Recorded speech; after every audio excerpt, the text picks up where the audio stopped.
ಸಿಂಹರಾಶಿ, ಸಂಕಷ್ಟಗಳು ದೂರವಾಗುತ್ತೆ ಅನ್ನುವಂತಹ ಫಲ ನಿಮ್ಮ ಗ್ರಹಗತಿಯಲ್ಲಿ ಇರುವಂಥದ್ದು. ಹಾಗಾಗಿ ತನ್ನಿಂದ ತಾನೇ ಎಲ್ಲ ದೂರವಾಗುತ್ತೆ ಅನ್ನುವಂತಹ ಭ್ರಮೆಗಿಂತ ನಿಮ್ಮ ಪ್ರಾಮಾಣಿಕವಾದಂತಹ ಪ್ರಯತ್ನ, ನಡೆ, ನುಡಿ, ಆಚಾರ, ವಿಚಾರ ಇವೆಲ್ಲವೂ ಕೂಡ ನಿಮ್ಮನ್ನು ಕೈ ಹಿಡಿಯುವಂಥದ್ದಾಗತ್ತೆ.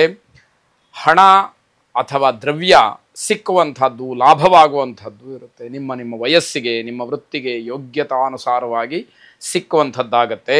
ಹಲವಾರು ರೀತಿಯ ಯೋಜನೆಗಳಿಂದ ಸಾಧನೆಯನ್ನು ಮಾಡ್ತೀರಿ. ಬೇರೆ ಬೇರೆ ಆಲೋಚನೆಗಳು, ಬೇರೆ ಬೇರೆ ಮನಸ್ಸಿನಲ್ಲಿರತಕ್ಕಂತಹ ಚಿಂತೆಗಳು, ಚಿಂತನೆಗಳು ನಿಮಗೆ ಸಹಾಯಕ್ಕೆ ಬರ್ತಕ್ಕಂಥದ್ದಾಗತ್ತೆ.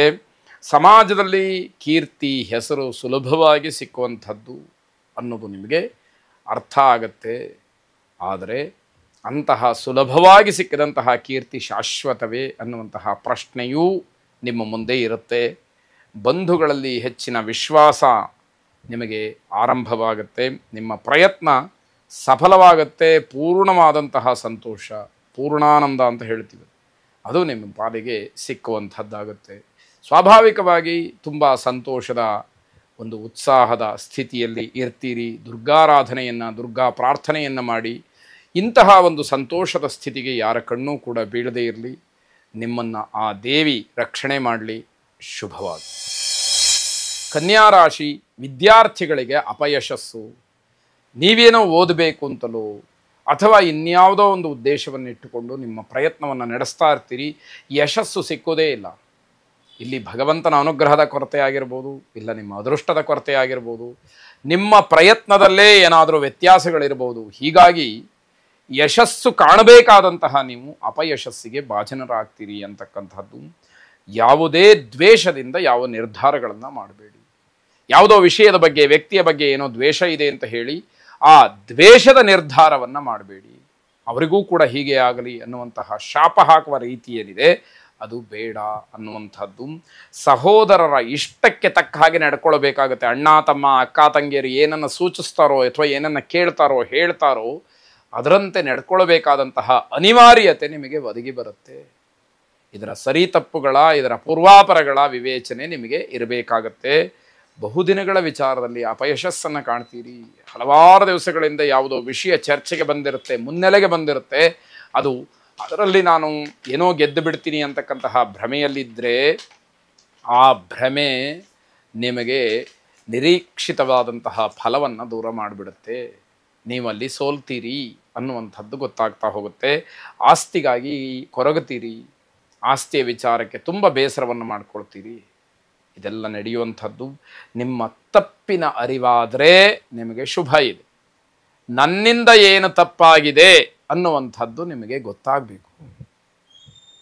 ಅದನ್ನು ತಿದ್ದುಕೊಳ್ತಕ್ಕಂತಹ ಪ್ರಯತ್ನ ನಡಿಬೇಕು. ಆಗ ಮಾತ್ರ ಶುಭವನ್ನು ಕಾಣಲಿಕ್ಕೆ ಅವಕಾಶಗಳು ಹೆಚ್ಚಾಗುತ್ತೆ. ಕುಲದೇವತಾ ಪ್ರಾರ್ಥನೆಯನ್ನು ಮಾಡಿ. ಶುಭವಾಗಿ. ತುಲಾರಾಶಿ, ಹಿರಿಯರ ಜೊತೆಯಲ್ಲಿ ಗಹನವಾದಂತಹ ವಿಚಾರಗಳನ್ನು ಚರ್ಚೆ ಮಾಡ್ತೀರಿ. ದೊಡ್ಡವರ ಜೊತೆಯಲ್ಲಿ ತುಂಬ ಮುಖ್ಯವಾದಂತಹ ವಿಷಯಗಳು ಚರ್ಚೆಗೆ ಬರುತ್ತೆ. ಅವರಿಗೆ ಅದರ ಅಪೇಕ್ಷೆ ಇರ್ಬೋದು, ಇಲ್ಲ ನಿಮಗಿರ್ಬೋದು. ವಿಚಾರಗಳಂತೂ ಗಹನವಾಗಿ ಚರ್ಚೆ ಆಗ್ತಕ್ಕಂಥದ್ದು. ಆರ್ಥಿಕವಾಗಿ ಸಮತೋಲನವನ್ನು ಕಾಪಾಡಿಕೊಳ್ಬೇಕು. ಆದಾಯ, ಖರ್ಚು, ವೆಚ್ಚ, ಹಾಗೆ ನಿಮ್ಮ ಯೋಜನೆಗಳು ಇವೆಲ್ಲದರ ಬಗ್ಗೆ ಸಮರ್ಪಕವಾಗಿ, ಮುಕ್ತವಾಗಿ ನೀವು ಚರ್ಚೆಯನ್ನು ಮಾಡಿ ನಿರ್ಧಾರವನ್ನು ಮಾಡಬೇಕಾಗತ್ತೆ. ಮಕ್ಕಳಿಂದ ಹಣದ ಸಹಾಯ ಸಿಕ್ಕತ್ತೆ, ಇದು ಸಂತೋಷ. ಮಕ್ಕಳು ನಿಮ್ಮ ಕಷ್ಟಕ್ಕಾಗ್ತಾರೆ, ನಿಮಗೆ ಸಹಾಯ ಮಾಡ್ತಾರೆ, ಹಣವನ್ನು ಒದಗಿಸ್ತಾರೆ ಅಂತಂದರೆ ತುಂಬ ಸಂತೋಷದ ವಿಷಯ ಅದು. ದೂರದೂರಿಗೆ ಪ್ರಯಾಣವನ್ನು ಮಾಡುವಂತಹ ಯೋಚನೆಗಳು, ಅದರಿಂದ ಶುಭ ನಿಮ್ಮ ಪಾಲಿಗೆ ಇರುವಂಥದ್ದು. ವಾಹನ ಲಾಭದಿಂದ ಸಂತೋಷವನ್ನು ಪಡ್ತೀರಿ. ವಾಹನದಿಂದ ಏನೂ ಒಳ್ಳೆಯದಾಗತ್ತೆ. ವಾಹನ ಖರೀದಿ, ಮಾರಾಟ ಅಥವಾ ವಾಹನದಲ್ಲಿ ಪ್ರಯಾಣ ಮಾಡ್ತಕ್ಕಂತಹ ಸಂದರ್ಭದಲ್ಲಿ ಸಿಕ್ಕುವಂತಹ ಮನಸ್ಸಿನ ಆನಂದ ಅಥವಾ ಮನಸ್ಸಿಗೆ ಮುದ ಕೊಡ್ತಕ್ಕಂತಹ ಪ್ರಯಾಣ ನಿಮಗೆ ಬಹಳ ಒಳ್ಳೆಯದಾಗಿರುವಂಥದ್ದು. ಬಂಧುಗಳಲ್ಲಿ ಕೆಲವು ಒಪ್ಪಂದವನ್ನು ಮಾಡಿಕೊಳ್ಳೋದಕ್ಕೆ ಅವಕಾಶ ಇದೆ. ಯಾವ ರೀತಿಯಲ್ಲಿ ನಿಮ್ಮ ಉದ್ಯೋಗವೋ, ವೃತ್ತಿಯೋ ಅಥವಾ ನಿಮ್ಮ ವ್ಯವಹಾರವೋ ಅದನ್ನು ತಿಳಿದು ಮುಂದುವರಿತಕ್ಕಂಥದ್ದು ಒಳ್ಳೆಯದು. ನಾಗಾರಾಧನೆಯನ್ನು, ನಾಗ ಪ್ರಾರ್ಥನೆಯನ್ನು ಮಾಡಿ. ಶುಭವಾಗಿ. ವೃಶ್ಚಿಕ ರಾಶಿ, ವ್ಯಾವಹಾರಿಕವಾಗಿ ನಷ್ಟ ಆಗುವಂತಹ ಸೂಚನೆ. ಇದರಿಂದ ತುಂಬ ನಿರಾಸೆ, ಬೇಸರ, ಇಂತಹ ಒಂದು ಪ್ರಯತ್ನಕ್ಕೆ ಬೆಲೆ ಇಲ್ವಾ ಅನ್ನುವಂತಹ ಪ್ರಶ್ನೆಯನ್ನು ಮಾಡ್ಕೊಳ್ತೀರಿ. ಅದು ಮನಸ್ಸಿಗೆ ಮತ್ತಷ್ಟು ಹಿಂಸೆಯನ್ನು ಮಾಡ್ತಕ್ಕಂಥದ್ದು. ದುಶ್ಚಟಗಳನ್ನು ಹೊಂದಿರತಕ್ಕಂಥವ್ರಿಗೆ, ದುಶ್ಚಟಗಳು ಇರುವಂಥವ್ರಿಗೆ ದೊಡ್ಡದಾದಂತಹ ತೊಂದರೆಗೆ ಅವಕಾಶ ಇದೆ. ತೊಂದರೆಯನ್ನು ಅನುಭವಿಸಬೇಕಾಗತ್ತೆ. ಜೀವನಕ್ಕೆ ಇದು ಮಾರಕವಾಗ್ತಕ್ಕಂಥದ್ದಾಗತ್ತೆ. ವಿದ್ಯಾರ್ಥಿಗಳಿಗೆ ಆರೋಗ್ಯದ ದೃಷ್ಟಿಯಿಂದ ತಮ್ಮ ಕ್ಷೇತ್ರದಲ್ಲಿ ಹಿನ್ನಡೆಯಾಗತ್ತೆ. ಆರೋಗ್ಯ ಸರಿಯಾಗಿರೋದಿಲ್ಲ, ಅದರಿಂದ ಓದಿನ ವಿಚಾರದಲ್ಲಿ ಸಮಸ್ಯೆಗಳು ಕಾಡಬಹುದು. ತಾಯಿಯವರ ಪ್ರೀತಿಯ ಕೊರತೆ ಕಾಡುತ್ತೆ. ತಾಯಿ ನಿಮ್ಮನ್ನು ಇಷ್ಟಪಡುವುದಿಲ್ಲ ಅನ್ನುವಂಥದ್ದು ಗೊತ್ತಾಗುತ್ತೆ. ಹೇಗೆ ಅವರ ಬಂಧುತ್ವ ಇದೆ, ಅವರ ಸಂಬಂಧ ಇದೆ ಅನ್ನುವಂಥದ್ದನ್ನು ಇವತ್ತು ನಿರ್ಧಾರ ಮಾಡಿಕೊಳ್ಳುವಂಥದ್ದು, ಅಥವಾ ಇವತ್ತು ನಿಮಗೆ ಅದರ ಬಗ್ಗೆ ಪೂರ್ಣವಾದ ಮಾಹಿತಿ ಸಿಕ್ಕುವಂಥದ್ದಾಗತ್ತೆ. ನೀವೇನೋ ಕಷ್ಟದಲ್ಲಿರ್ತೀರಿ, ತಾಯಿಯವರು ಅದಕ್ಕೆ ಸ್ಪಂದಿಸೋದಿಲ್ಲ, ಹೇಳಿಕೊಂಡ್ರೂ ಕೂಡ ನಿಮ್ಮ ಮಾತಿಗೆ ಬೆಲೆ ಇಲ್ಲ ಅಂತಾದಾಗ ಯಾವ ರೀತಿಯ ಭಾವನೆ ನಿಮ್ಮ ಮನಸ್ಸಿನಲ್ಲಿ ಬರಬಹುದು ಅದನ್ನು ಚಿಂತನೆ ಮಾಡಿ.